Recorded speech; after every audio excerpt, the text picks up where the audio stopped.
Assalamualaikum. Hi everyone, this is Shahir Ahmed and you are watching my channel My Knowledge My Power. अच्छा जी, आज की इस video हम pronoun के सबसे आखिरी टाइप को डिस्कस करेंगे, बयान करेंगे, जिसको हम उर्दू में ज़मायर निस्बती भी कहते हैं। वैसे तो हमने प्रोनाउन को बहुत डिटेल में डिस्कस किया था, उसके बाद हमने उसकी जो जितनी भी टाइप्स है वन बाय वन इसको हमने पढ़ा, जिसमें पर्सनल प्रोनाउन है, possessive pronoun, reflexive, emphatic, interrogative, indefinite pronoun, distributive pronoun, reciprocal pronoun. आज की इस वीडियो में हम रिलेटिव प्रोनाउन के बारे में बात करेंगे। तो ये सारे जो है ना, जितनी भी प्रोनाउन की जो टाइप्स है इसको हमने काफ़ी डिटेल में डिस्कस किया हुआ है विद एग्जांपल्स, इजी एक्सप्लेनेशन। तो आज की इस वीडियो में हम क्या करेंगे, प्रोनाउन की जो आखिरी टाइप है रिलेटिव प्रोनाउन, जिसको हम उर्दू में ज़मीरी निस्बती कहते हैं, इसके बारे में हम डिस्कस करेंगे। तो चलते हैं अपने टॉपिक। अच्छा जी, रिलेटिव प्रोनाउन। तो रिलेटिव प्रोनाउन मीन्स नाउन की ज़ार है रिलेटिव, ठीक, मतलब रिश्ते से निकले, रिलेशन से निकले। तो मतलब यानी प्रोनाउन का ज़रूर किसी नाउन के साथ ताल्लुक़ है, कोई रिश्ता है, कोई ताल्लुक़ है, ठीक है ना। तो उसको हम रिलेटिव प्रोनाउन कहते हैं, ज़मारी निस्बती कहते हैं। इसको डिफिनीशन देखते हैं। So they are called relative pronouns when they relate or refer to a noun which has gone before. यानी ऐसे वर्ड्स जो प्रोनाउन के तौर पर यूज़ होते हैं, जो कि किसी नाउन को रिलेट करते हैं, रेफर करते हैं, जिसका जिक्र ऑलरेडी हो चुका हो। यानी सादा अल्फाज में हम ये कह सकते हैं कि ऐसे ज़मीर, ऐसे ज़मायर होते हैं जिनका ताल्लुक ऐसे इसम या नाउन से हो जिसका ताल्लुक पहले हो चुका हो, उसको हम ज़मायरी निस्बती कहते हैं, या उसको हम रिलेटिव प्रोनाउन कहते हैं, ठीक है। इसके अलावा हम ये क्या करते हैं, ये जो क्लॉजेस होते हैं उसको भी ज्वाइन करते हैं, ठीक है ना, उसकी भी जोड़ने में मदद करते हैं। क्लास के बारे में इंशाल्लाह मैं डिटेल में इस पर लेक्चर दूंगा कि क्लास क्या होती है। लेकिन क्लास हमारे साथ एक सेंटेंस का एक हिस्सा होता है, एक पार्ट होता है, जिसके अंदर एक अपना एक सब्जेक्ट होता है और वर्ब होता है। So clause is a part of a sentence which contains a subject and predicate or verb, ठीक है, इट्स कॉल्ड क्लास। तो फिर क्लास के अलग से टाइप्स है, इसमें सबऑर्डिनेट क्लास है, इंडिपेंडेंट क्लास है, ठीक है ना, और इसके अलावा रिलेटिव क्लास है, जिसको हम रिलेटिव प्रोनाउन भी कह सकते हैं। तो इसको हम डिटेल से इंशाल्लाह नेक्स्ट लेक्चर में पढ़ेंगे। तो ये हमारे साथ क्या करते हैं, क्लासेस को आपस में मिलाते हैं। अब ये वर्ड्स कौन से हैं, तो ये वर्ड्स ये हैं who, where, what, that and विच।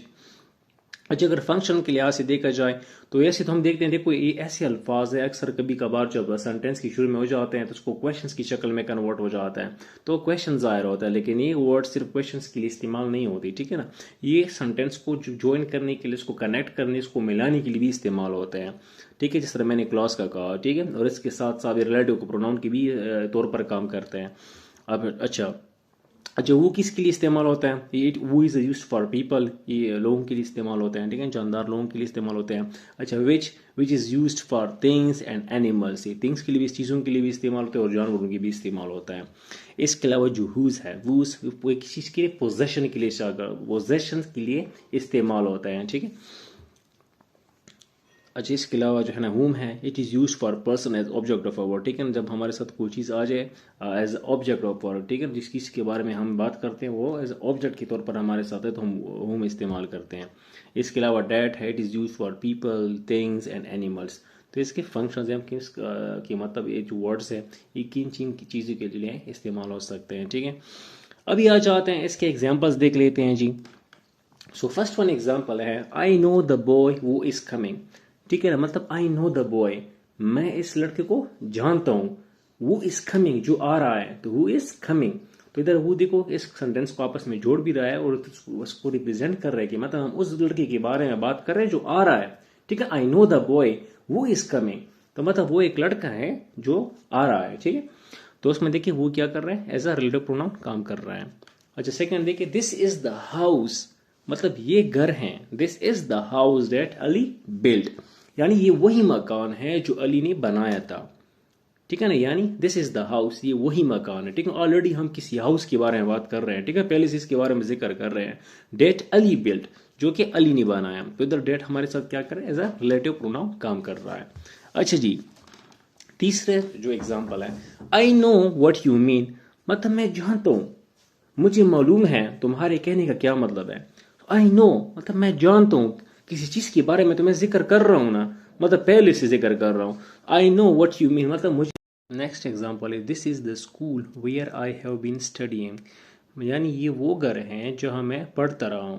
तो ये उधर आप देख सकते हैं, this is the school and I have been studying. ये दो अलग सेंटेंसेस हैं और वेयर क्या कर रहे हैं, इन दो सेंटेंस को आपस में क्या कर रहे हैं, जोड़ रहा है। तो मतलब दो क्लॉजेस को आपस में मिला रहे हैं, तो इसको हम क्या कहते हैं, रिलेटिव प्रोनाउन कहते हैं। ठीक है, अब दिस इज़ द स्कूल, ये वो घर है, मतलब ऑलरेडी इस घर के बारे में हम बात कर रहे हैं। Where I have been studying, जहाँ मैं पढ़ता रहा हूँ। ठीक है, तो मतलब इस घर की तरफ इशारा करें, this is the house, this is the school where I have been studying. तो इसको हम रिलेटिव प्रोनाउन कहते हैं। अच्छा, next one is he is a man whose opinion I respect, यानी वो एक आदमी है जिसकी राय का मैं एहतराम करता हूँ। ही इज़ अ मैन, ठीक है, ये एक अलग सेंटेंस है, शॉर्ट अलग सेंटेंस है, ठीक है ना, सिंपल सेंटेंस है। And whose opinion I respect, देखो इस आई रिस्पेक्ट ये अलग सेंटेंस, तो ये क्या कर रहे हैं, इन दो जुमलों का आपस में मिला रहे, जोड़ रहा है। तो whose opinion I respect, so he is a man, मतलब वो एक आदमी है, इस आदमी के हम बारे में जिक्र कर रहे हैं। वूज ओपिनियन आई रिस्पेक्ट, जिसकी राय की मैं एहतराम करता हूँ, रिस्पेक्ट करता हूँ, इज्जत करता हूँ। ठीक है, तो this is all about relative pronoun. और ये प्रोनाउन का आखिरी टाइप था जो हमने काफ़ी डिटेल में डिस्कस कर लिया। अभी अगर आपको कोई क्वेश्चन हो, कोई कन्फ्यूजन हो, तो आप नीचे कमेंट बॉक्स में पूछ सकते हैं। और इसके अलावा अगर आपको वीडियो अच्छी लगी हो तो आप इसको लाइक कर सकते हैं, सब्सक्राइब कर सकते हैं और अपने दोस्तों के साथ भी शेयर कर सकते हैं। So thank you for watching.